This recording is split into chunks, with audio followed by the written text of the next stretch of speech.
Hola, soy Alex de la Madrid y esta es mi vida en series.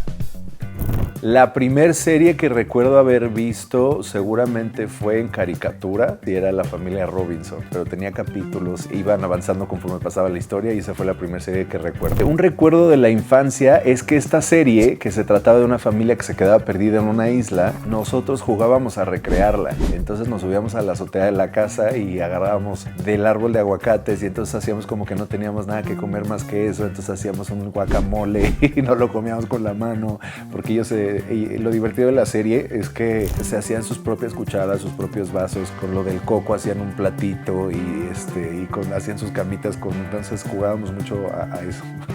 La primer serie en la que pude participar, El Señor de los Cielos, lo primero que pasa es que no sabías cuándo te ibas a morir. Seguro te ibas a morir, pero no sabías ni en qué temporada ni en qué capítulo. Entonces, al principio que lo empezamos a hacer, pues todos los actores leíamos y era de, ay, ya me morí, ya no voy a seguir. Entonces, de mucha acción. Muy vertiginosa con el tema del ritmo porque pues se graban muchas escenas al día y las escenas no era 10 escenas en la casa llorando y eso, sino era un asalto, una persecución, entonces tenían como un ritmo como muy vertiginoso. El mío en particular, el final de mi personaje en El Señor de los Cielos, que se llamaba Ignacio, fue un personaje que fue creciendo. De pronto la historia era como la parte de los buenos, pero en estas historias estaban al revés, los malos eran los buenos y los buenos eran los malos, ¿no? Querían mucho al antagonista, que era el protagonista, y nosotros que éramos como la parte buena nos odiaban, nos detestaban. Se decidió en algún momento que yo me pasara al bando de los malos y mi personaje creció muchísimo, era el abogado corrupto, y entonces como que se decidió que necesitaba un final como importante, ¿no? Donde traicionaba al amor de su vida, que era una colombiana, Carmen Villalobos, era la esposa, y decide matarla y entonces él se suicida. Todo es un drama, no. Decidió un poco entre los escritores y cómo venía siendo la historia del personaje, que tenía que tener un final muy trágico. Yo pedía a gritos porque siempre El Señor de los Cielos era el que terminaba matando a todo el mundo y yo no quería que me matara porque era un final que ya se había visto mucho. Entonces dije que no me mate nadie y yo me voy a matar solito. Pues hay proyectos en que se convirtió pues también en una gran familia de tantos años, porque yo que grabé 4 temporadas, pues imagínate que fueron muchos años en lo que se desarrolló. Hay proyectos que son como muy estrictos con el tema del guión, con el tema de los personajes, que también son muy padres porque pues se cuenta la historia tal cual por alguna razón, y hay otros que tienes un poquito más de libertad o que tú tienes la libertad de a lo mejor aportar muchas cosas buenas para tus personajes, ¿no? Y ponerle como cierto toque o cuando es comedia tienes mucho más libertad de improvisar, y hay otros que son muy restringidos, que son el director quiere ciertas cosas en cierto tono, en cierto momento, y pues ahí uno aprende a acatar las reglas también. Lo de José José, una enormísima sorpresa. Primero, porque yo nunca me visualicé en eso. Estaba yo muy cerca de la gente que estaba en la realización y mis amigos actores, el Chespi en particular, Juan Pablo Medina, que era mi amigo, estábamos haciendo una serie en ese momento, me empezó a molestar de broma, como de, ay, ¿te pareces a José José? Y ponían los portarretratos de los sets mi cara con la foto de José y empezó a dar lata y dar lata. Llegaron los ejecutivos de la empresa que estaba haciendo la serie y les dijo, ¿por qué no pruebas a Alejandro para José José? Y por abajo de la mesa patadas, así de, cállate, güey, yo ni me paré. O sea, lo veía como muy lejano físicamente y para mí era un reto que yo decía, quien se aviente ese tema va a estar rudísimo, porque pues es la voz, pero la cantada, pero la comparación, pero hacer una bioserie tiene un grado de complejidad muy alto. No lo digo para pararme el cuello, sino lo digo sobre todo cuando el personaje está vivo, que tiene una opinión y que está checando todo el tiempo. Total que de repente recibo una llamada y me dice que si puedes venir a hacer pruebas de José José. Yo dije, no, o sea, una prueba, 2 pruebas, peluca, el saco del triste, empecé a avanzar y avanzar hasta que de repente un día me hablaron. Estábamos en Miami promoviendo la serie que estábamos haciendo. Felicidades, eres José José, y la productora y todo esto promocionado, y yo, sí, yo volteando a ver a Chespi de, te debo tu comisión y te lo agradezco también. Después lo agradecí mucho, fue un proceso muy complejo, de mucha paciencia, de mucha entrega, de mucha preparación y pues con mucho cuidado. Fue un proyecto muy meticuloso donde había que tener mucho cuidado con él, sobre todo porque él, te digo, tiene una opinión. Pero fue un viaje sototote de nostalgia también, de acordarme cosas de mis papás, había como mucha cosa con el tema familiar. José vivía cerca de casa de mi padre, conocían a la misma gente, yo leía personajes que existían ahí que yo ya conocía. Entonces fue un viaje es como si hubiera hecho una constelación familiar a través de una serie. Bueno, yo la vi, por supuesto, me encantó la primera temporada y yo estaba haciendo teatro, estábamos haciendo Perfectos Desconocidos, la obra en el teatro. Yo estaba con Ludvika y Ludvika invitó a Fer y a Bárbara. Conocí a Fer y me dijo, yo hacía un personaje muy chistoso en esa obra, que nos divertíamos un montón. Y Fer me dijo, oye, estoy preparando la segunda temporada de Monarca y me gustaría probarte para uno de los personajes. Y fue un casting, imagínate, todo el mundo quería estar en esa serie.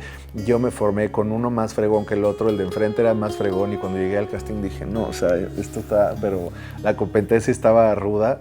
Había que hacer un casting presencial y después había que hacer unas pruebas con Irene, de mucha improvisación. Yo a Irene la conozco hace mucho y tenemos una química de reírnos todo el tiempo y de llevarnos muy bien. Y creo que eso fue una fortuna para los personajes que cuando tuvimos que improvisar y demás tuvimos una química increíble que era parte de la historia que iba a suceder. Y ya cuando me dijeron que me había quedado, pues increíble. Lo disfruté mucho trabajar con Fer, con su equipo, con sus actores. Es una manera como muy sutil de bordado, pero con mucha clase, pero con mucho buen gusto, pero todo lo que vas viendo y cuando ves el resultado, porque luego haces series que según tú están muy acá y ya que las dices, y con Fer pasa que cuando cuando lo haces y ves el resultado es todavía mucho más poderoso y mucho más bonito. En Madre de Alquiler,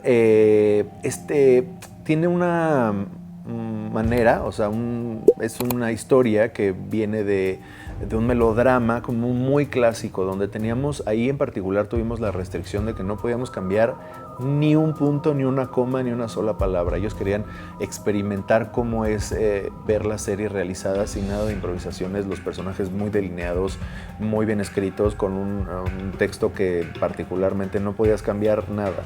Entonces fue todo un tema porque hay un momento donde estás como tan con la disciplina de no cambiar nada que de pronto estábamos como, mis terminologías eran médicos, pero teníamos mucha risa con el Güero Franco porque yo decía muchas frases y muchas cantidades. Entonces él, por molestarme, yo decía, hace cuenta yo me la aprendía y decía yo 4.856.000, punto. Entonces yo decía 4 millones, decía, ya lo dije, ya se me olvidó. Y el Güero me decía, ¿cuántos millones me dijiste, Candy? Y yo decía, ya te lo dije, no lo voy a volver a repetir.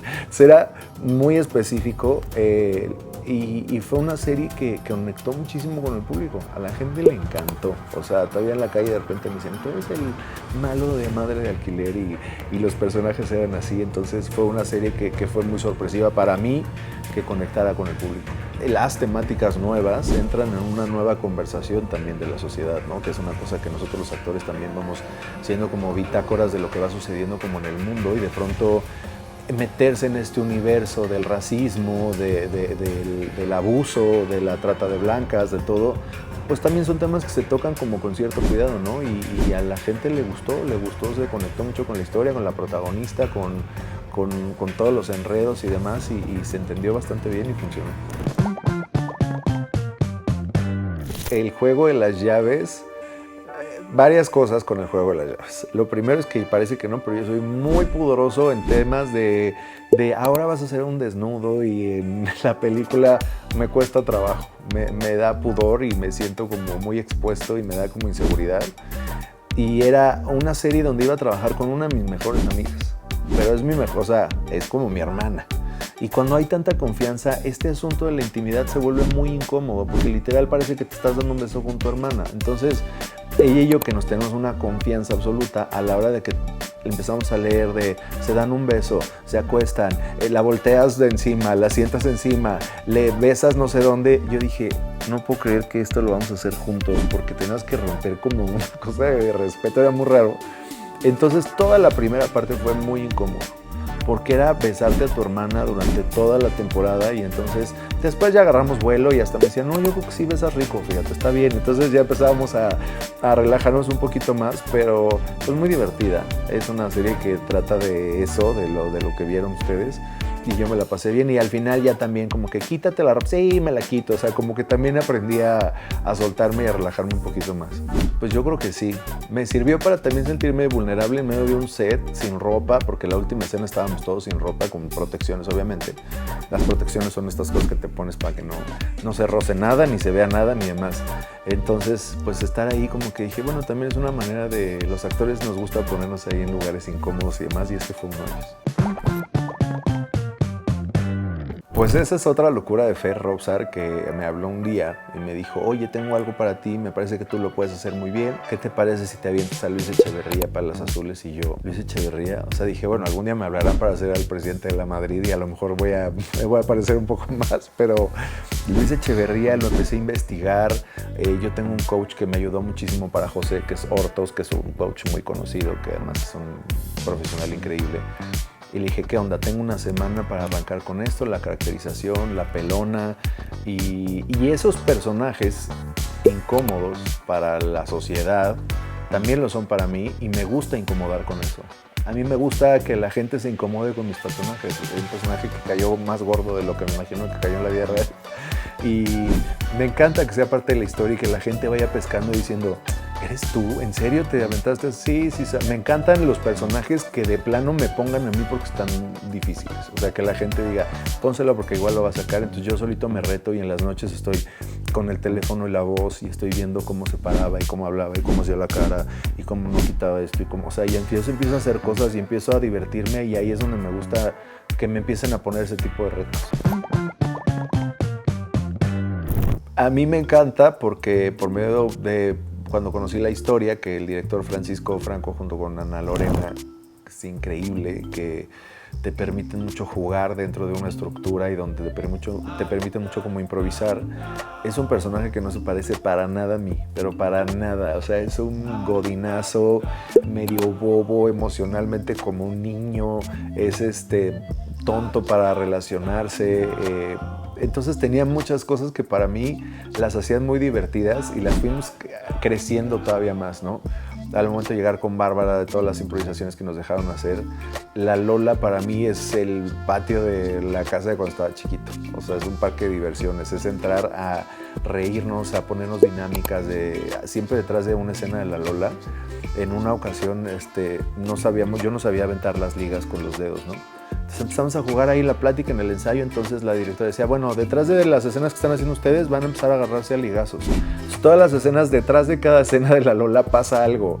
A veces pasaba que unos estaban desayunando de verdad, a veces pasaba que, y eso le daba como una realidad muy divertida, donde de repente recibías un ligazo y de repente te decía, bueno, ahora invéntate una cumbia. ¿Cómo que invéntate una cumbia? Pues una cumbia, vas a entrar cantando una cumbia y ahora invéntate una porra y ahora ¿cómo pedirías matrimonio de una manera diferente? Y entonces se convertía todo el día como en una cosa de creatividad, de diversión, de juego, como de niños chiquitos y la Lola es un recordatorio de que el trabajo es pues un juego, sobre todo la parte de nosotros, de creatividad, de jugar y por eso disfruté tanto a Gastón, porque yo lo veo y digo, qué tipo tan bobo, qué bárbaro, y eso lo hace más divertido.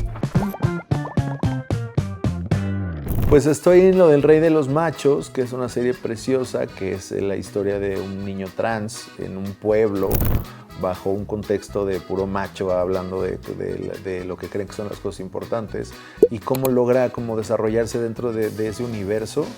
Y está muy bonita, es una serie con mucha entraña. Yo soy el papá y tenemos unas escenas preciosas que hablan de la comprensión, ¿no? Por encima de lo que puedas llegar a entender, pero la comprensión desde el amor pues es lo más poderoso que existe. Entonces yo creo que es una serie que vale la pena visitarla, que vale la pena checar esa conversación y esa plática que hay por ahí, y pues se vienen más cosas. Ahí estoy ahí haciendo más cosas, más castings como siempre, con planes de regresar al teatro y hacer muchas otras cosas. Hola, yo soy Alex de la Madrid y esta fue Mi Vida en Series.